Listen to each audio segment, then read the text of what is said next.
So now for the second lesson, so to speak. We are going to get the variables from the players. We want to get the coordinates of the players, because how do we put walls? We will use the player, and we will use the coordinates of the players in order to set all the positions of the walls. So how do we do this? We know that we can use onPlayer connect, so let's use it.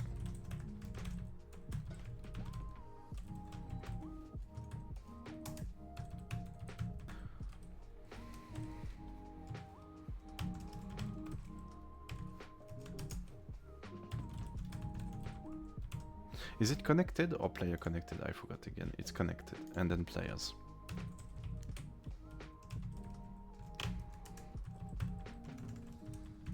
So, as I've said before, we created onPlayer connect function. We have the init, it starts the connect function, and then it enters a loop. And it will trigger every time someone connects. And every time someone connects, we can use the player entity. The player entity is created, so you can already use it. And we are going to use it instantly to create a new function. So we can use self, player thread, print position. Now we are going to define print position.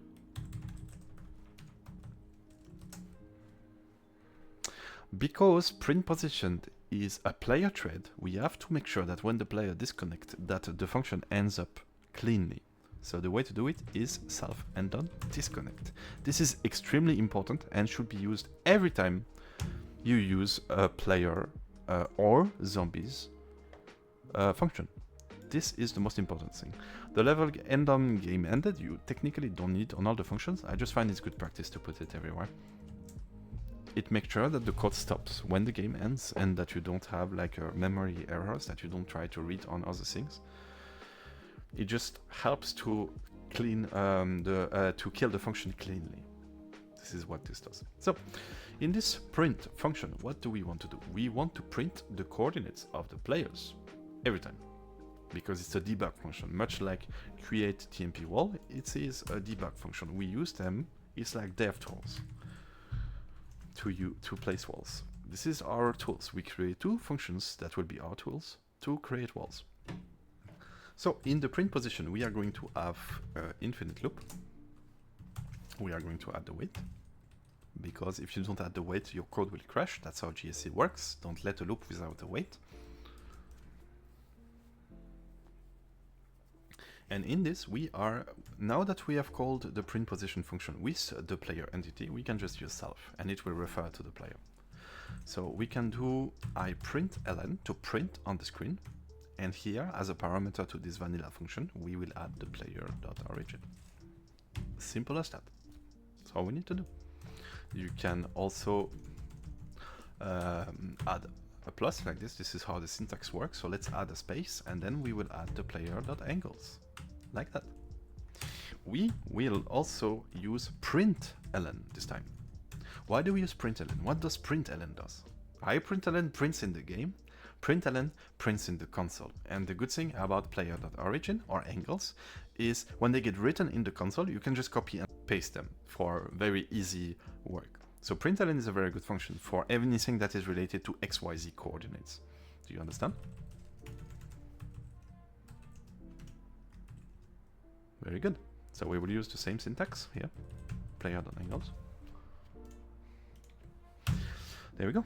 So weight 0.1 for this is going to be a bit too much. This is going to spam like crazy. So we are going to, every 5 seconds, when you use iPrintLn, it disappears, the message disappears in 5 seconds. So I like to use 5 seconds wait, so it doesn't spam the screen, but you always get the information in your screen. This is the golden number. Here I use player, so this code will not work because I use player and not self. Player in this function is not defined, so we need to use self instead.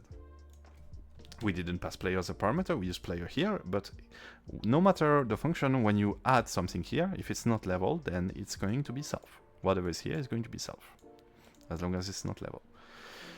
So there we go. Now we have printing, it will print the position of the player. So the last thing we want to do is we want to wait for the player to be spawned. So we are going to use flag wait initial screen black screen passed. Actually, we don't need to... do we? Yes, we do, because on player connect is called after the black screen. That's not good. You need to the on-player connect function needs to be started instantly in the init. It should be one of the first functions that you start.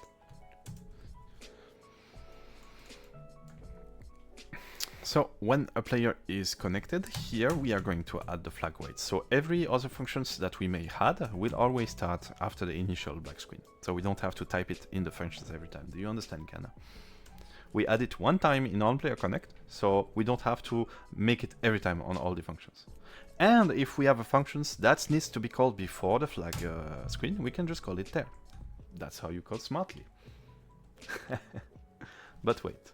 Why do you call the flag wait function in the init? This is a different story, because this is for the tower defense FFOTD. This is a level thread function. This is a global function.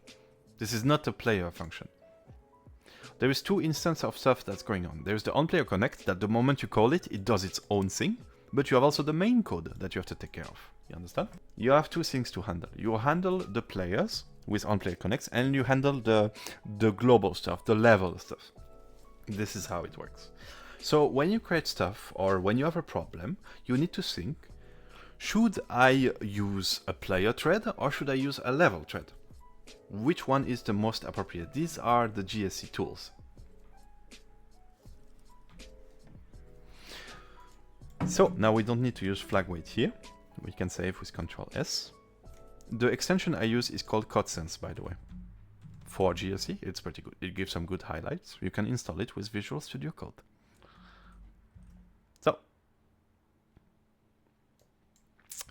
that's pretty much it. Now every 5 seconds, so let's see, on-player connect gets called instantly in init, will end when the game ends, start an infinite loop. We don't need to add a wait here because there is a wait till here that waits for a player to connect. So when a player connects, boom, it goes to the loop, it waits for the black screen to pass. Oh, actually, this might be a problem, what I say here. Because if multiple players connect, no, the flag wait cannot be here, actually. I have made a mistake, I'm sorry. Because if multiple players connect, only the first player that will connect will get that. Will be able to use the print, because the loop will be stuck. So we do need to make it at the start of print position. There we go. You understand? Yeah. We wait for a player to connect. When the player connects, we start the print position function with the player as a parameter, so to speak. Not here, but here. I don't know what it's called. In this print position, if the player disconnects, it will cleanly end. It will wait for the initial black screen to pass, and then it will start to print information about the player position every 5 seconds. It will do it in-game, and it will do it in the console. And that is all the information we need in order to create invisible walls.